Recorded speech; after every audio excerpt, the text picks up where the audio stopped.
Hello everyone. Last video में हम read कर रहे थे chapter 1 the third level.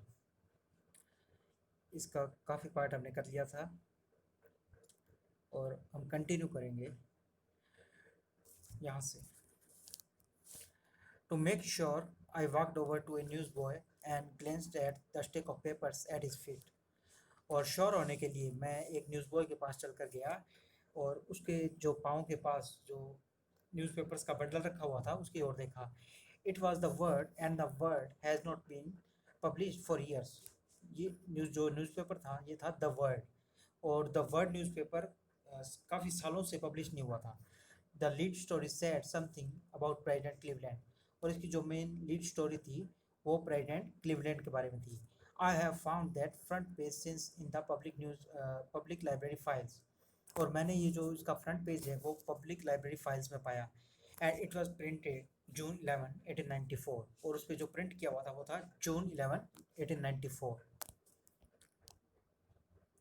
I turn toward the ticket window knowing that here, मैं टिकट विंडो की ओर मुड़ा ये जानते हुए कि यहाँ से on the third level at Grand Central, जो थर्ड लेवल है ग्रैंड सेंट्रल का, I could buy tickets that would take Louisa and me anywhere in the United States we wanted to go, कि यहाँ से हम कहीं की भी टिकट ले सकते हैं और यूनाइटेड स्टेट में कहीं की भी टिकट ले सकते हैं जहाँ हम जाना चाहते हैं। इन द ईयर 1894, साल 1894 में, and I wanted 2 tickets to Galesburg Illinois, और मैं चाहता था 2 टिकट्स गेल्सबर्ग इलिनॉइस की। Have you ever been there, क्या आप कभी वहाँ गए हैं? It's a wonderful town still, ये काफ़ी वंडरफुल टाउन है, यानी काफ़ी अच्छा टाउन है। With big all frame houses, और जहाँ वहाँ बड़े बड़े लकड़ी के घर हैं, ह्यूज लॉन्स, बड़े बड़े लॉन्स हैं, and tremendous trees whose branches meet overhead and roof the street, और जो बड़े बड़े खूबसूरत पेड़ हैं उनकी ब्रांचेस आपस में मिलती हैं ऊपर, जो सड़कों पर एक छत बना देती हैं। एंड इन 1894, और 1894 में summers evening were twice as long, जो समर्स इवनिंग हैं वो इस समय से लगभग दोगुनी होती हैं।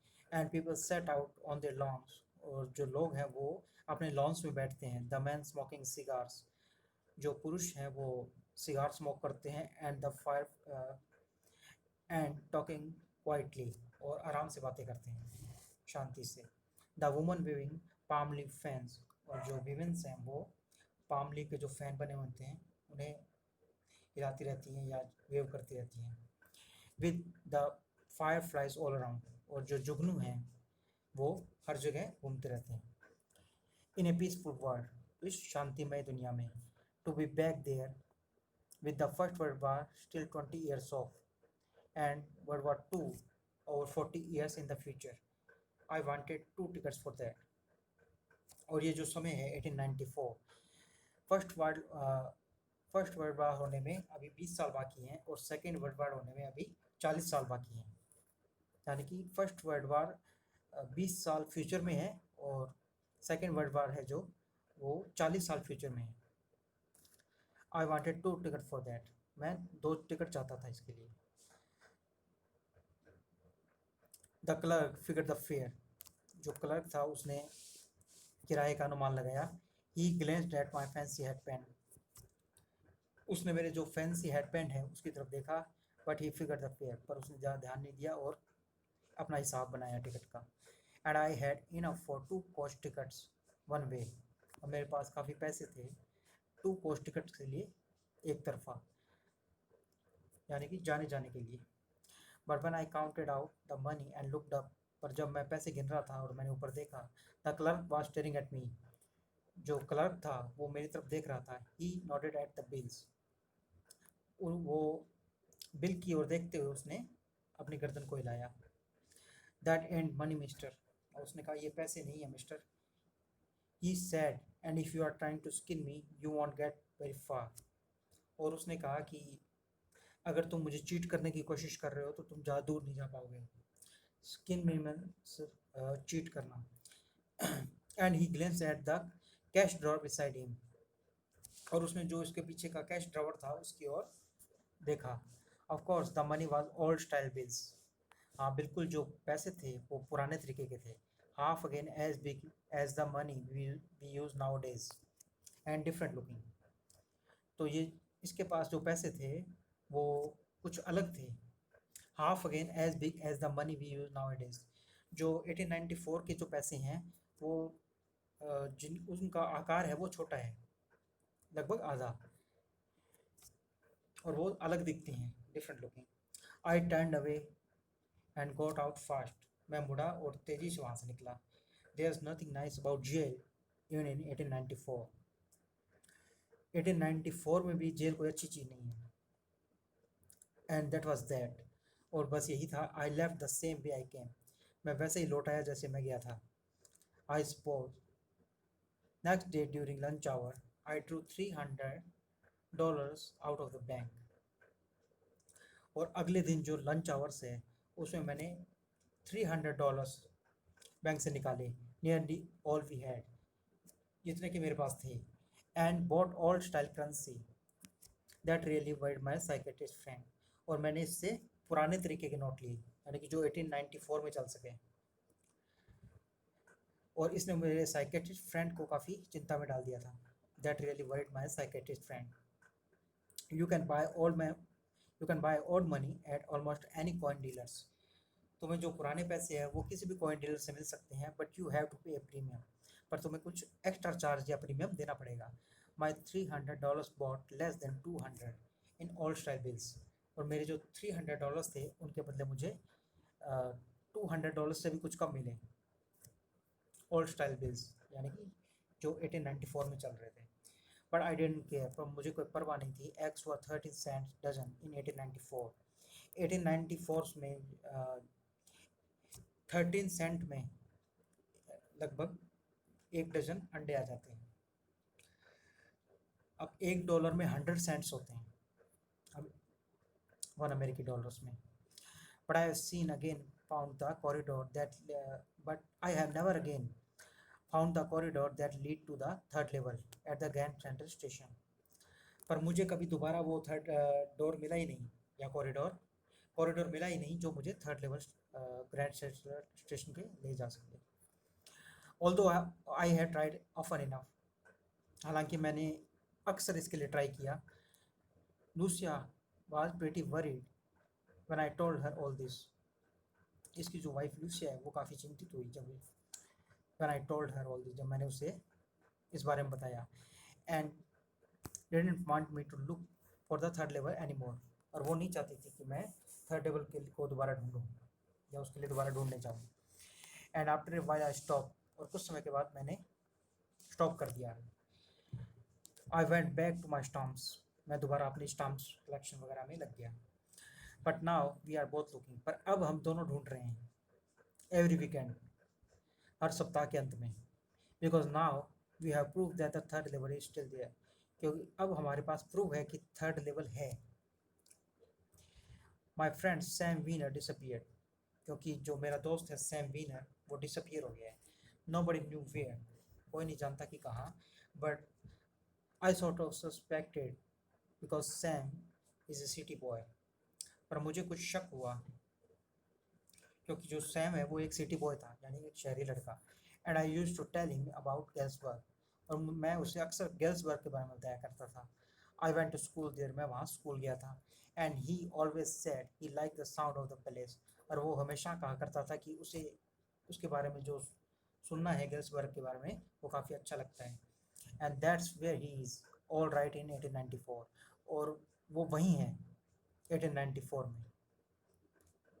सैम विनर, इसका जो साइकेट्रिस्ट फ्रेंड है, उसके बारे में ये कह रहा है कि and that's where he is, ये वो वहीं है, ऑल राइट इन 1894। 1894 में। Because one night fussing with my stamp collection. क्योंकि एक रात जब मैं अपने स्टाम्प कलेक्शन को देख रहा था या उसको टटोल रहा था, I found, well do you know what A first day cover is. और मैंने क्या पाया? मैंने पाया first day cover. Well do you know what A first day cover is. क्या आप जानते हैं कि फर्स्ट डे कवर क्या होता है? When a new stamp issued, जब एक नया स्टाम्प इशू होता है, stamp collectors bye some Stamp collectors buy some and use them to mail envelopes to themselves on the very first day of sale, and the postmark prove the date. तो जब भी कोई नया stamp issue होता है, तो जो stamp collection करते हैं वो उस नए स्टाम्प को खरीदते हैं और उसे एक मेल एनवलप टू देमसेल्व्स, और उसे एक एनवलप पे लगा देते हैं और उसे आप खुद को ही पोस्ट कर लेते हैं on the very first day of sale, and the post markup mark prove the date. और उस एनवलप पे जो पोस्ट मास्टर अपनी मोहर लगाता है उससे उसकी डेट प्रूव हो जाती है। The envelope is called a first day cover, और इस एनवलप को फर्स्ट डे कवर कहते हैं। दे आर नेवर ओपनड, और उन्हें कोई खोलता नहीं है। You just put blank paper in the envelope, क्योंकि आप उस एनवलप में सिर्फ ब्लैंक पेपर रखते हैं। That night among my oldest first day covers, और उस रात मेरे जो सबसे पुराने फर्स्ट डे कवर्स थे, I found one that should not have been there, मुझे एक फर्स्ट डे कवर मिला जो वहाँ नहीं होना चाहिए था, बट देयर इट वॉज, पर वह वहीं था। It was there because someone had mailed it to my grandfather, यह वहाँ था क्योंकि किसी ने मेरे ग्रैंडफादर को यह मेल किया था। At his home in Galesburg, उनके घर में गेल्सबर्ग में। That's what the address on the envelope said, यही जो पता था जो उनके उस एनवलप पे लिखा हुआ था। And it had been there since July 1894, और यह वहाँ पे जुलाई 1894 से था। द पोस्टमार्क शोड दैट, जो पोस्टमार्क था वो भी शो कर रहा था क्योंकि उस पर जो मोहर लगी थी उस पर वो डेट लिखी हुई थी। Yet I didn't remember it at all, वहाँ पर मुझे ये बिल्कुल भी याद नहीं था क्योंकि इसने इसे आज से पहले कभी नहीं देखा था। द स्टाम्प वॉज 6 सेंट, उस पर 6 सेंट का स्टाम्प लगा हुआ था, 6 पैसे का। डल ब्राउन, जो कि डल ब्राउन था, with a picture of President Garfield, और उस पर पिक्चर लगी हुई थी प्रेसिडेंट गारफील्ड की। Naturally when the envelope came to grandad in the mail, और ये नेचुरली है कि जब ये एनवलप मेरे ग्रैंड डैड के पास आया होगा in the mail, it went right into his collection, ये सीधा उनके कलेक्शन में गया होगा। एंड स्टेड देयर, और वहीं पड़ा है तब से। Till I took it out and open it, जब तक कि मैंने इसे नहीं उठाया और खोला। The paper inside wasn't blank, it read, और इसके अंदर जो पेपर था वो ब्लैंक नहीं था, उसमें कुछ लिखा हुआ था। 941 विलास स्ट्रीट, गेल्सबर्ग, इलिनॉइस, जुलाई 1894। चार्ली, अब ये इस पे नाम लिखा हुआ है वो चार्ली का लिखा हुआ है, पर ये किसने लिखा है? इसके ग्रैंड डैड को। उस समय शायद चार्ली पैदा भी नहीं हुआ था। तो आगे लिखा है, I got to wishing that you were right, ये इसके फ्रेंड सैम ने लिखा है, यहाँ नीचे लिखा है the note is signed Sam. Charlie, I got to wishing that you were right, मैं हमेशा से उम्मीद कर रहा था कि, या विश कर रहा था कि तुम सही हो जाओ या सही थे। Then I got to believing you were right, और मैंने धीरे धीरे आई गॉट टू बिलीव, मैंने तुम्हारा विश्वास किया कि तुम सही थे। एंड चार्ली, इट्स ट्रू, और चार्ली ये सच है। I found the third level, मैंने थर्ड लेवल को पा लिया है। I have been here 2 weeks, और मुझे यहाँ 2 हफ्ते हो चुके हैं। एंड राइट नाउ, और इसी समय, down the street at the deli someone is playing a piano, और इसी समय डाउन द स्ट्रीट कोई पियानो बजा रहा है। Someone is playing a piano, and they are all out on the front porch singing sing Nellie home, और जो सब लोग हैं वो पोर्च पर खड़े होकर गाना गा रहे हैं, sing Nellie home. And I am invited over for lemonade, और मैं भी इन्वाइटेड हूँ वहाँ पे लेमनेड के लिए। Come on back Charlie and Lucia, Charlie और लूसिया तुम अब भी यहाँ पे आ जाओ। Keep looking till you find the third level, और तब तक ढूंढते रहो थर्ड लेवल को जब तक कि मिल ना जाए। It's worth it, believe me, ये इसकी वर्थ है, मेरा विश्वास करो, यानी कि ये कीमती है। The note is sine Sam, note पे जो साइन था वो सैम का था, यानी कि इसका जो साइकेट्रिस्ट फ्रेंड है उसका, सैम का। सैम थर्ड लेवल से होते हुए पास्ट में जा चुका है। At the stamp and coin store I go to, I found out that Sam bought $800 worth of old style currency, और इसने जब वापस स्टाम्प और जो डीलर था उसके पास, जो कॉइन डीलर था, वहाँ पे जब ये गया, at the stamp and coin store I go to, और जिस स्टाम्प और कॉइन शॉप पे मैं जाता हूँ, आई फाउंड आउट, मैंने पाया, सैम बोट $800, सैम ने $800 लिए थे, worth of old style currency. $800 के बराबर की ओल्ड स्टाइल करेंसी सैम ने ली थी। That ought to set him up in a nice little hay, feed and grain business. He always said that's what he really wished he could do, and he certainly can't go back to his old business. और ये $800 हैं, ये that ought to set him up, वो उसकी मदद करेंगे एक business setup करने में। किस चीज़ का business? Little hay feed and grain business. मतलब लिटिल हे फीड होती है मतलब घास वगैरह जो एनिमल्स को, पशुओं को खिलाने का चारा वगैरह होता है, एंड ग्रेन बिजनेस और अनाज का बिजनेस करने में। ही ऑलवेज सेड, वो हमेशा कहता था कि that's what he really wished he could do, वो यही बिजनेस करना चाहता था। And he certainly can't go back to his old business, और वो 1894 में अपना पुराना बिजनेस तो नहीं कर सकता, not in Galesburg Illinois in 1894। His old business, why? Sam was an psychiatrist. तो ये चार्ली कह रहा है कि 1894 में वो अपना पुराना बिजनेस तो नहीं कर सकता, क्योंकि उसका जो पुराना बिजनेस था वो एक साइकेट्रिस्ट का था, और 1894 है वो काफ़ी पीसफुल टाइम है, यहाँ काफ़ी शांति वगैरह होती है, तो वहाँ साइकेट्रिस्ट की कोई आवश्यकता नहीं है। तो ये चैप्टर हमने कंप्लीट कर लिया है आज।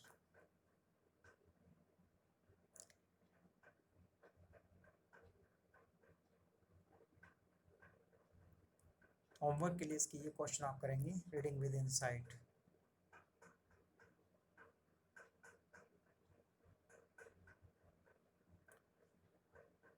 और रेस्ट हम नेक्स्ट क्लास में करेंगे।